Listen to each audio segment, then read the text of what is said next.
My story begins in 1952, before I was even born, when a jury sitting at the Crumlin Road Courthouse in Belfast announced its verdict.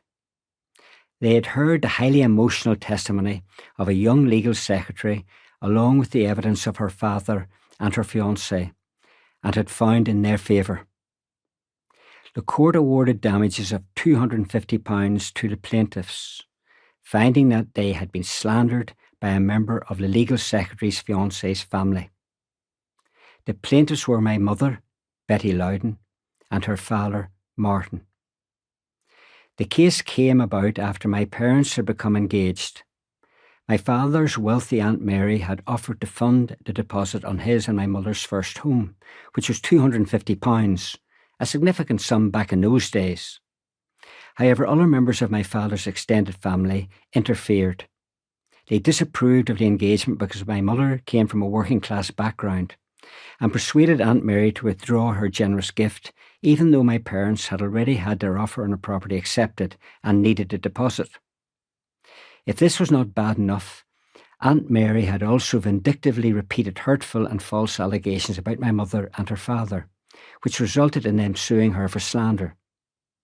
So far as I am aware, taking libel, never mind slander, proceedings back in the day was very unusual, especially for ordinary people, as well as being risky and stressful.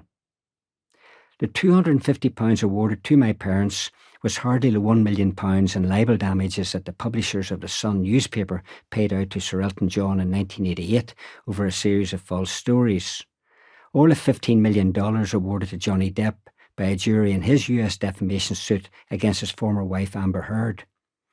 Nonetheless, it was a significant sum for a young couple back in those days, even if it came too late for them to buy the home they had set their hearts on. I did not know about this until shortly before my mother passed away, but I now view it as precedent serendipity given my subsequent career as a media lawyer. I don't know why my parents never talked about it, but their relationship with Aunt Mary definitely improved over the years, as we were often taken to visit her when we were children.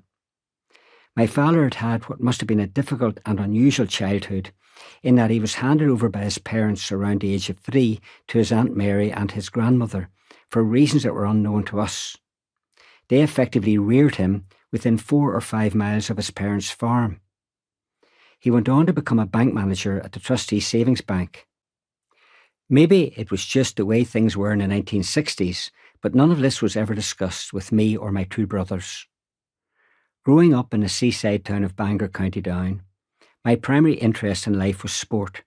Anything involving a ball and some form of competition appealed to me, and when I wasn't at school, I was out in the street or in one of the fields near our house from dawn to dusk. I saw school as nothing more than a necessary means to an end. I passed the 11+ exam and went on to Bangor Grammar School in 1966, but I wasn't particularly studious or academic. At school, my focus was on rugby and tennis, and I seized every opportunity to play football in my spare time. As I approached my university years, squash became my main passion. Although I never had a particular talent for any of these sports, I loved anything involving intense physical activity. This led me to participate in the first Newton Ards Marathon with minimal preparation. My limited training involved a maximum distance of about 10 miles. On the day of the race, I made it to the finishing line in 4 hours and 20 minutes, notwithstanding my lack of training, inappropriate running shoes and sportswear, albeit with blood coming from my chest and toes, much to the bewilderment and concern of those watching.